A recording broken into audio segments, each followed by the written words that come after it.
Welcome to Master the Book. I'm John Guydon, and this is what I learned from the power of habit. Why we do what we do in life and business. We are the sum total of our habits. Yeah, it shapes who we are as individuals, but habits also help shape organizations and societies. It doesn't matter, health, productivity, happiness, financial security, it is all impacted by things that we do every day but don't consciously think about it. Once we understand how habits work, we can change them. It won't be easy, but you're about to find out how. Let's start by explaining a little bit about one section of the brain called the basal ganglia, where habits are formed. Making decisions require tons of energy. It's very taxing on your brain. But with habits, there is no decision. Your brain removes it from the equation. Instead, the actions you take start to happen without you having to give it much thought. Your basal ganglia is looking for any reason to create a habit. It doesn't care if it's a good habit or a bad habit. That's not its job. Its job is to make shortcuts in your brain to help you get through your day using less energy. That's it. It's looking for a pattern called the habit loop. First, the cue, a trigger that tells your brain to go into automatic mode. Then, the routine. It can be physical, mental, or emotional. After that, the reward, which helps your brain figure out if this loop is worth remembering in the future.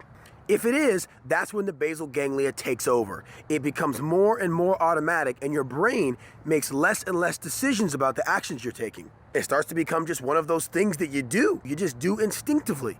Let's see an example. This young lady is going about her life like normal when all of a sudden, the cue, something happens that makes her upset. Watch it! What was that for? Then, the decision-making starts in the brain. I don't like this feeling. What can I do to feel better? After much deliberation, she decides on something sweet. So, the routine. She eats something sweet. And the sugar provides a rush of endorphins that make her happy. The reward. Her brain remembers the cue of being upset, the routine of eating something sweet, and the reward of feeling happy. The more she does it, the easier it becomes until one day the brain starts to expect the reward as soon as it gets the cue. That's called a craving. And it's when you know a habit has really taken form. So just like her, we stop thinking about it and just start doing it. Again, that's a habit. There are tons of examples of habits in our daily lives. We just haven't been paying attention to the cues. When your alarm clock goes off in the morning, which reward do you crave? The good feeling you get after a run, or the good feeling you get after you hit the snooze button? When your smartphone goes off and you start ignoring the world around you, is it email or social media that gets your attention? What do you usually do after a stressful day at work? I choose to drink. You do? Yes, I do. You choose it? Well, I don't see a whole lot of choice going on choose here. to drink, and I blame myself. The cues and rewards in your life are nearly impossible to avoid. Habits build up over time and emerge without permission. The tricky part about this whole thing is it's not like cues just announce themselves like, Well, I am a cue. and your brain just doesn't ask you for permission like, I'm your basal ganglia. I'm about to build a habit for you. Is that okay? that will be nice. But what really happens is cues are happening all around us without us realizing that it's impacting our behavior. For example, the kids are hungry and you're tired and you're in a hurry. So you do the fast food thing just this once. Then it becomes every now and again. No big deal, right? But as those cues become stronger and those routines and those habit loops become more solidified, it becomes a once a month routine, then once a week. And next thing you know it, you're feeding your kids fast food every single day. But you didn't plan on that in the beginning. This is how habits work. Major fast food chains, for example, deliberately try to standardize the store's architecture and what the employees say to customers. This way, everything is a consistent cue to trigger eating routines. Welcome to Good Burger, home of the Good Burger. Can I take your order? This habit thing is serious business. Cinnabon bakes sheets of brown sugar so that the wonderful, delightful cue stays consistent when you're walking through the mall. Casinos know just how to get you gambling and keep you gambling. Procter & Gamble spent millions of dollars perfecting the right habit loop to turn a product that they almost gave up on into $1 billion cash cow. Well, now there's a way to get bad smells out of fabrics for good. It's called Febreze. It's new, and it works in places you wouldn't expect. See, Febreze helps clean fabrics in a way you never could before.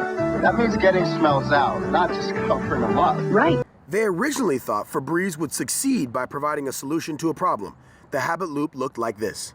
The cue, something in your house that stinks, usually caused by animals. The routine, use Febreze to eliminate the odor. The reward, no more smell. This approach failed because nobody wants to admit that their house stinks. So they added a scent to the formula and relaunched with a new angle. Use Febreze Fabric Refresher. Whoa. Hey, Mrs. Walker. Hey, it smells nice in here. And The cue was cleaning. The routine was to spray Febreze to give everything that fresh and clean smell, which was the reward. to breathe happy. Brushing your teeth wasn't even a thing until Pepsodent figured out a habit loop that would keep millions of people around the world brushing every day. In fact, they were the market leader for decades. You'll wonder where the yellow went when you brush your teeth with Pepsodent. The cue was yellow teeth. The habit, of course, was brush your teeth with Pepsodent. But how about the reward? It wasn't white teeth. Pepsodent figured out that when the toothpaste created a tingling feeling, it was incredibly satisfying for their customers. That became the reward. Brush your teeth with Pepsodent, Pepsodent, Pepsodent. You get the point. There are a lot of habits out there, a lot of different habit loops, but now it's time to take inventory of your habits. What are the cues in your life? What are the rewards that you're craving? I'd like to take this time to congratulate you on having one good habit, which is master the book. But what about the habits that you want to change? How do you do that? I think now is the time to explain. And here is the golden rule of habit change. Use the same cue, provide the same reward, but change the routine. But you already know it's not that easy. Prepare for some obstacles. Don't let anything stop you from giving your brain the new cravings it needs to solidify the new routine.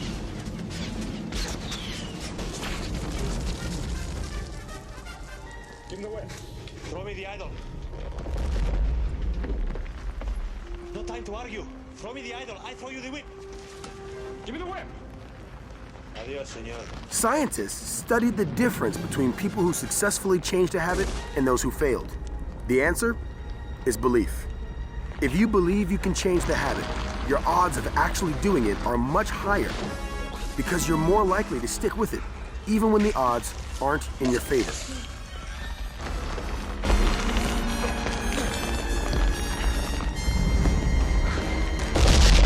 Biting your nails, gambling, drinking, procrastination, excessive junk food. It doesn't matter what the bad habit is. Follow these steps to transform a bad habit into a good one. Take the time to understand the correct habit loop and keep a journal of when the cues happen and the rewards that go with them. You're not going to change those. It's the routine you can change. Experiment with different replacements until you find something that works. You have to believe that you can successfully override your old habit if you stick with the new one long enough. Tell the people closest to you about which habit you're changing, what the cues are, and how they might be able to help you. And of course, only focus on one habit at a time. But the question is, which one? Because all habits aren't created equal. Some habits have the power to change everything. They have the power to transform your life. They are called keystone habits. Habits that spark chain reactions that help other good habits take hold. A good example in business is when Paul O'Neill took over the then struggling aluminum company, Alcoa. They were publicly traded and stock wasn't doing too well. Paul came in and turned everything around. Stock rose nearly 200% while he was there. Harvard Business School studies his leadership skills, and he did it all with a keystone habit. It's all about safety. We have to be safe. Safety only. Safety, safety, safety, safety. He created a habit loop that reinforced safety throughout the entire organization. Anytime someone was injured, the unit president had to report it to the CEO within 24 hours and present a plan for making sure the injury never happened again. He also made it clear that the only people who got promoted were those who embraced the system. For Alcoa, the keystone habit was safety, and as a result, costs came down, quality went up, and productivity was through the roof. Oh, and yeah, they dramatically improved safety conditions for their employees. Looks like we got a soccer game. Might be time to roll. Yeah, let's relocate. All right, this should do. We need music. This is a keystone moment in the video. Let's define what keystone habits are one more time. They're habits that spark chain reactions that help other good habits take hold. There are lots of keystone habits that you can implement right now to start causing that chain reaction in your life. Do you want your children to have better homework skills, higher grades, greater emotional control, and more confidence? Then consider family dinners as a keystone habit. How about increased productivity, a greater sense of well-being, better budgeting skills, more likely to like your job, own a home, exercise regularly, and feel well-rested? Keystone habit? Making your bed every morning. You want to start eating better? Have increased patience, less stress? Be more productive at work, better mood, more confidence, better sleep? Keystone habit? Exercise regularly. What if you wanted to start making better food choices and keep healthy snacks at your desk? Effortlessly notice routines in your eating habits and lose twice as much weight as your previous self ever could? Well, start keeping a food journal. You want to make a positive impact on your health, productivity, financial security, and happiness? You want a consistent jumpstart to your day? Create a daily routine. How about reduced blood pressure, a stronger immune system, increased memory and awareness, reduce stress and anxiety, increase goal setting? Keystone habit? Morning meditation. So many good keystone habits to choose from. Start making a game plan and implement the one keystone habit that is impactful in your life. Here's my plan. We already have a habit of family dinners, so good there. I'm gonna make a daily routine as my keystone habit. Still working out the details, but this is what I have so far. Wake up at 5 a.m., grab a glass of water, make my bed right before I meditate, get a quick workout in, review my food journal from the previous day, say my affirmations, take a shower, and eat a healthy breakfast. See what I did there? It's a keystone habit full of keystone habits.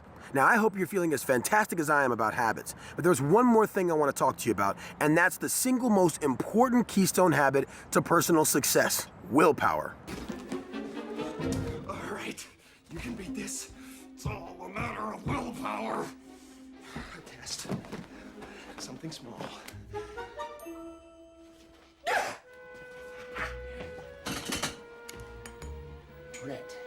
Red.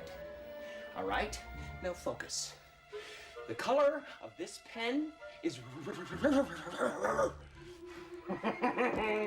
the color of this pen is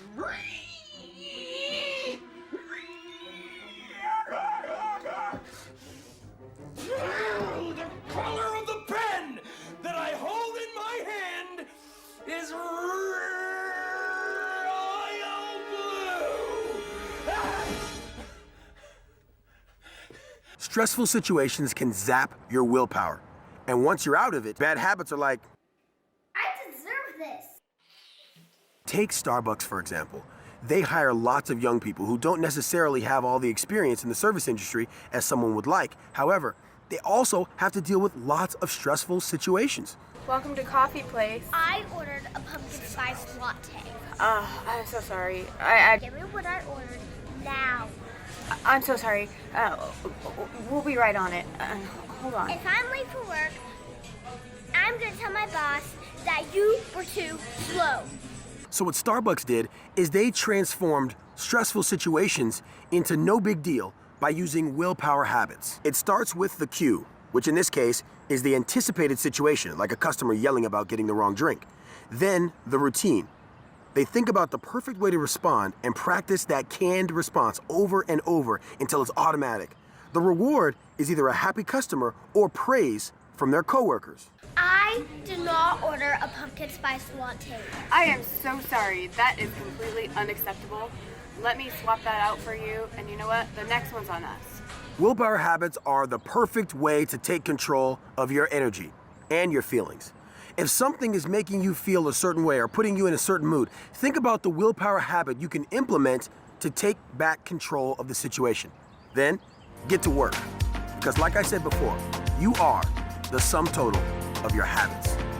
I hope this is helpful for you. I'm John Guydon, and this is Master the Book.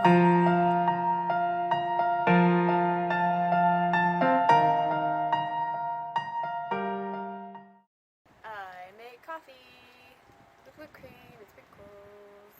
Do you speak up ever? Not really, unless I'm really angry. Your basal ganglia. My coffee is cool. I did not order a pumpkin spice latte. I ordered a pumpkin spice latte. Give me what I ordered now. 10 years later, still eating the donut.